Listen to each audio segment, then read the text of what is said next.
Greetings viewers, Adventure Link here.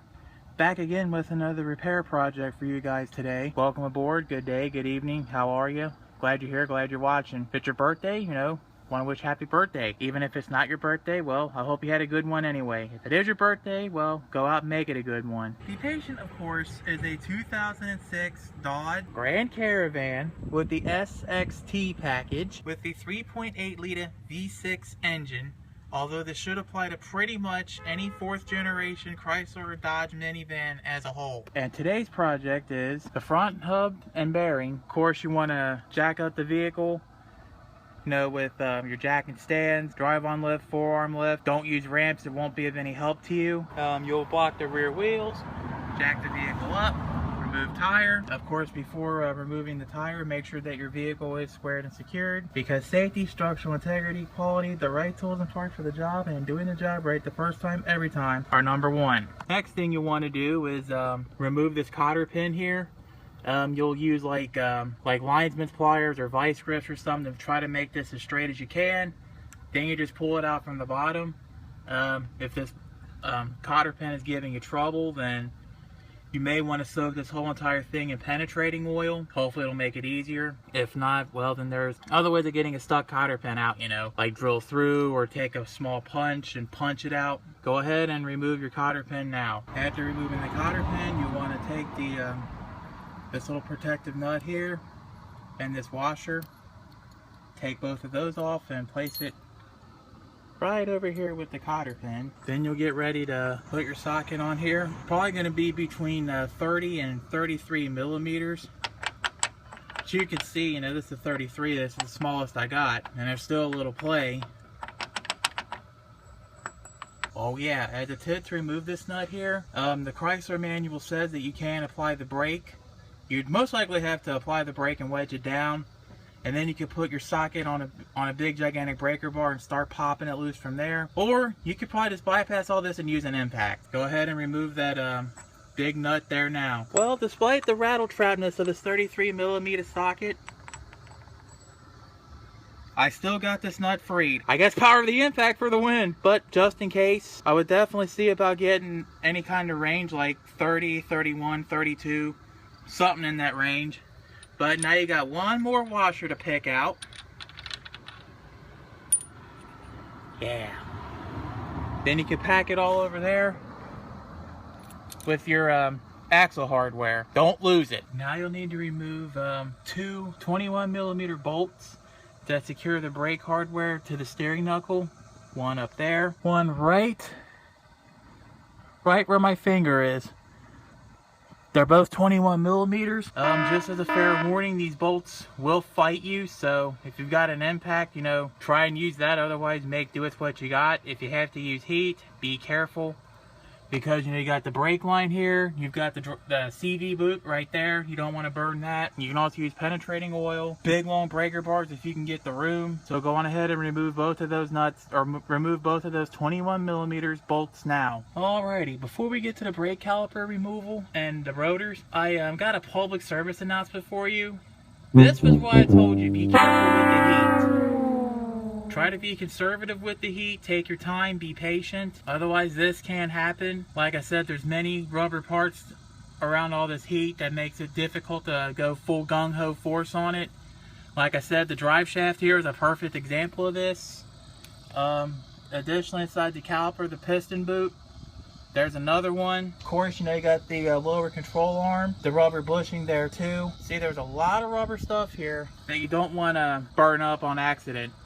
But in any case, when you start removing that other bolt, whatever bolt you didn't remove first, when you start to do the bottom one, this caliper will start falling back. If it doesn't fall back, you can always put the bolts back together long enough to get a pry bar or a big long screwdriver and compress the piston in, so you can slide the caliper off easily. Then you want to secure the brake caliper with a bungee cord to the strut or something.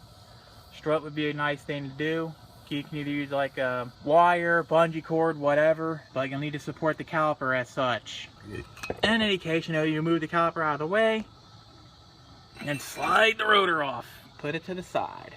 Now you need to remove this ABS sensor. This is normally a 10 millimeter head bolt, and just as a fair warning, As you can see, this is whatever's left of it, so you'll need to use some penetrating oil. What I did or tried to do in the end was see if I could heat this outside up here. You know, after I totaled this bolt here, because now I got to tap and die it out, which that's no fun either. Or see if I could like get in with a vice grip and a lot of penetrating oil and a lot of heat. That's probably gonna be the only two ways this is gonna come out now. Now, as for the hub bolts itself, there are 4 bolts. There's normally one there, but I removed it already. There's another one right there.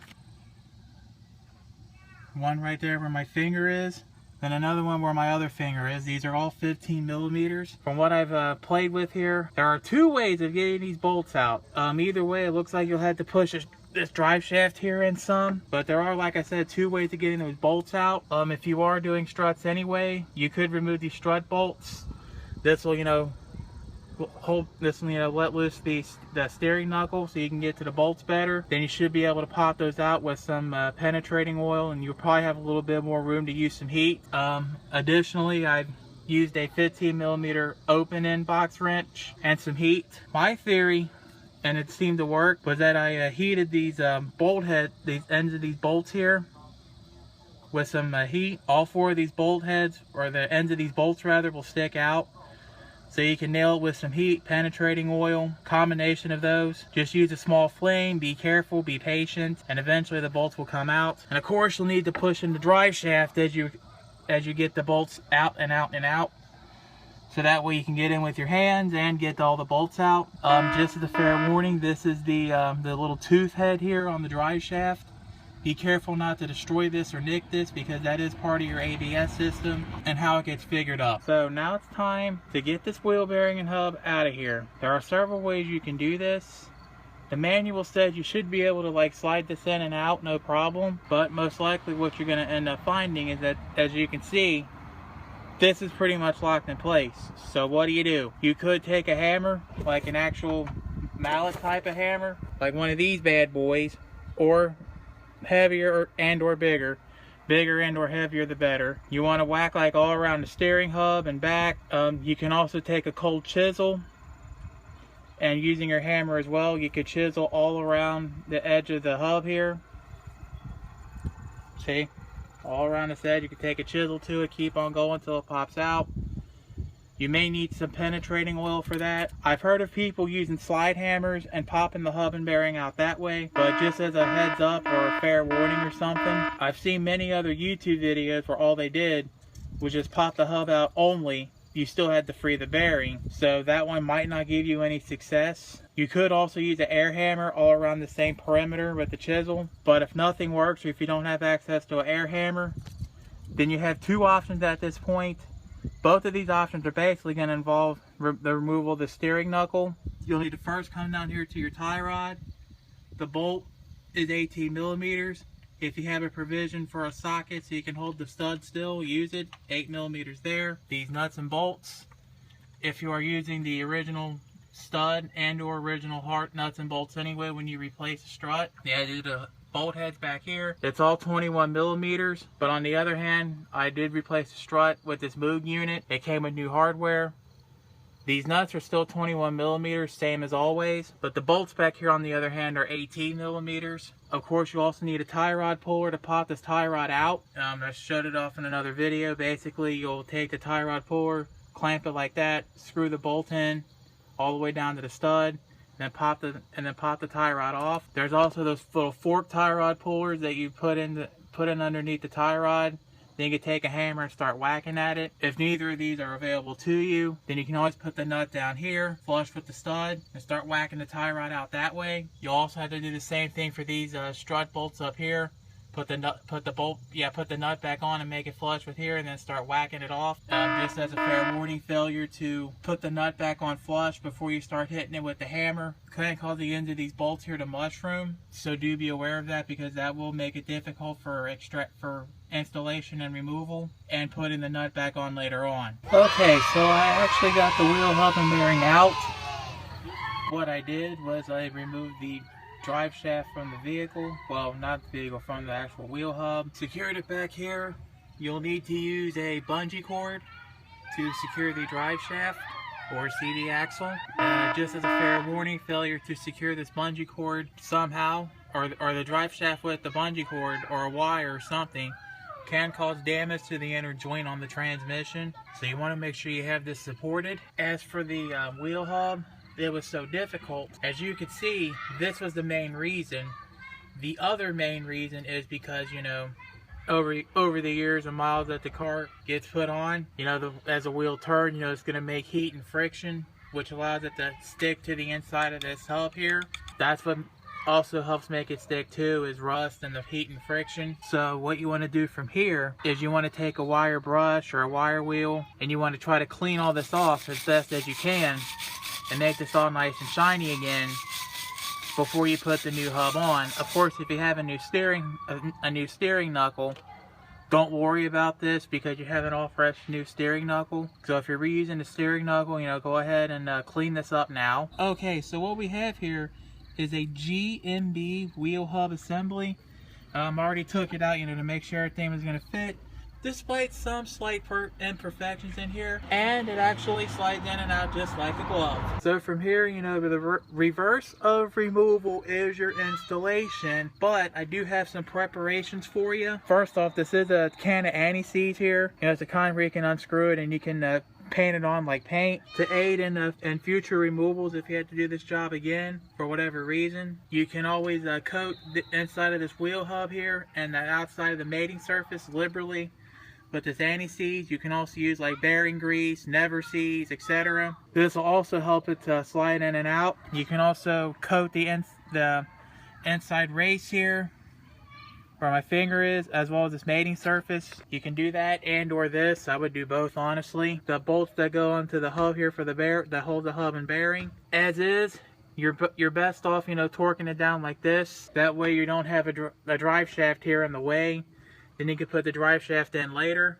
You'll definitely want to take some brake cleaner or something and clean the splines off the drive shaft before you reassemble the hub here. Torque specs, there was a lot I had to remove, or could have removed. I will take the lower ball joint to a shop because I don't have a press at the moment to take off ball joint studs and lower ball joints. So like I said, there was a lot to take off, a lot you'll probably have to take off too. So I'm going to flash up the torque specs for everything. If you need time to study it over, feel free to pause the video, but I gotta move on here. Pretty much anything where it has rust on the bolt, you could take your wire wheel or wire brush and scrape it off before you put it back in. Don't forget to keep in mind too that you have an aluminum wheel, so make sure you come back in about 100 miles just to make sure that the lugs are tightened down. As you can see, you know, I had to take the steering knuckle out of the strut here.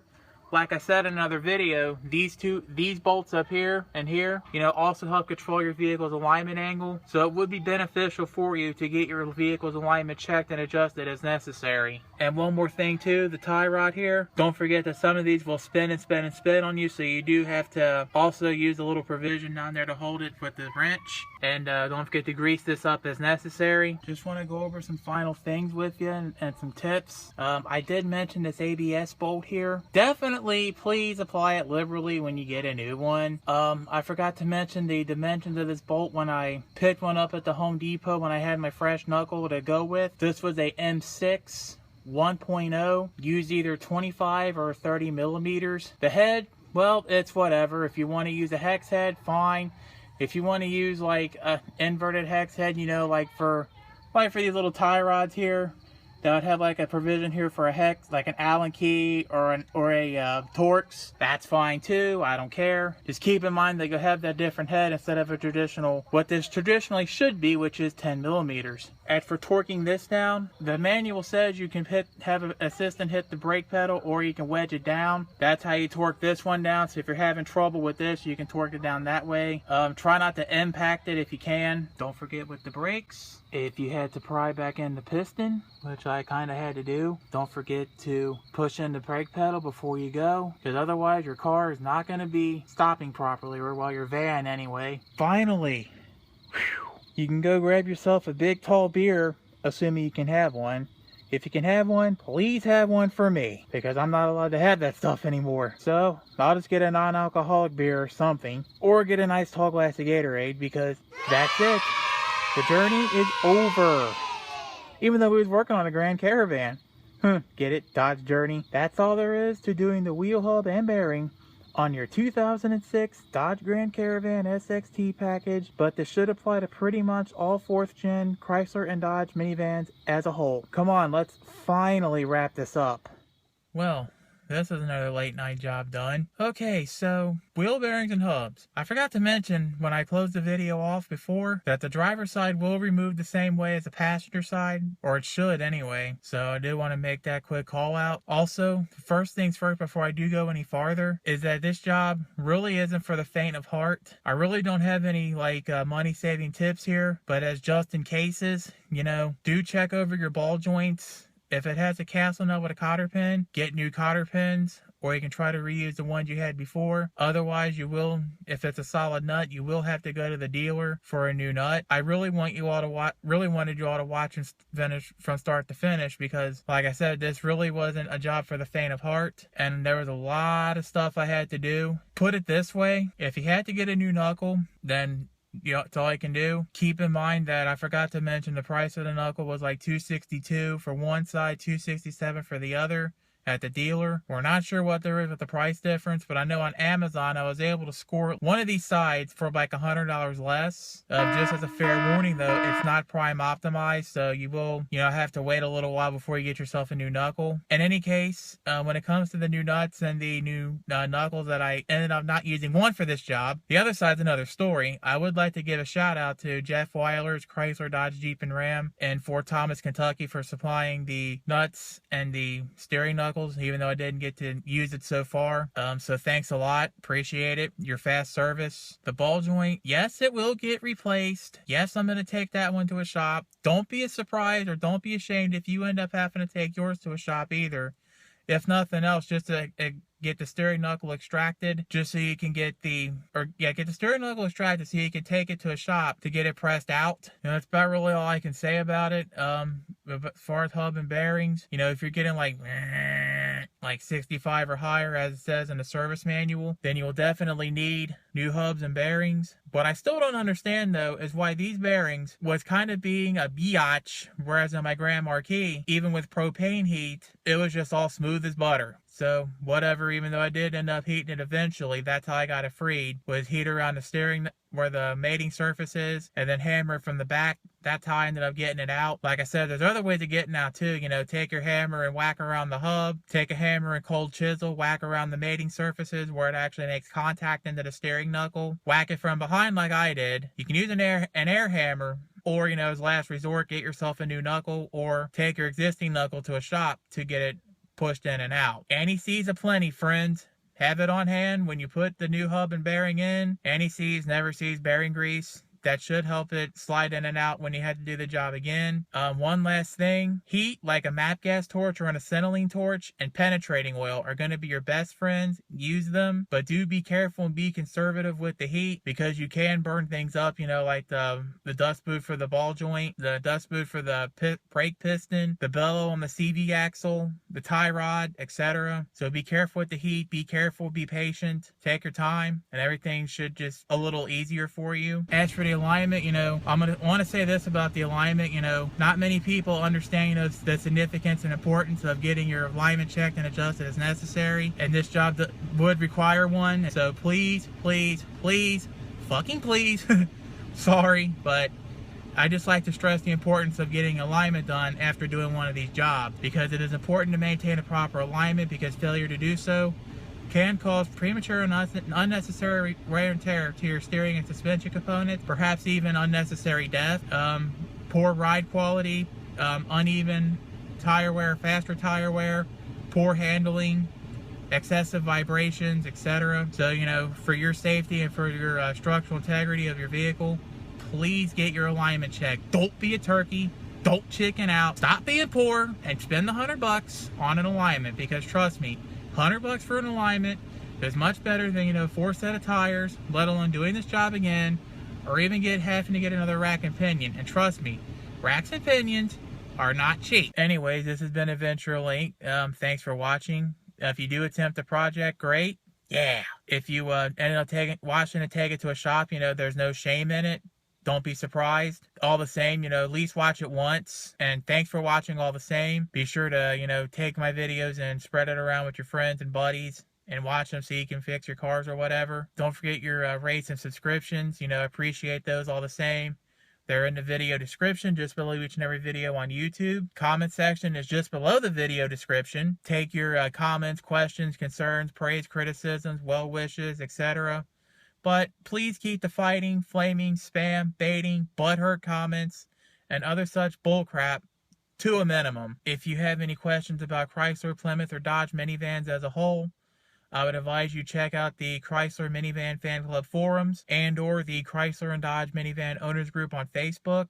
Search the groups, join up, post your questions. The fine folks at either medium will be happy to answer any questions you have in a timely manner. It's starting to get cool and warm outside, so, you know, keep in mind if it's cool outside, you know, try to stay warm and wear at least a light jacket in this kind of weather. It is going to be going into fall, you know. When it's warm outside, you know, stay cool, stay in the shade, put your sunscreen on, eat right, stay active, stay healthy, and stay hydrated.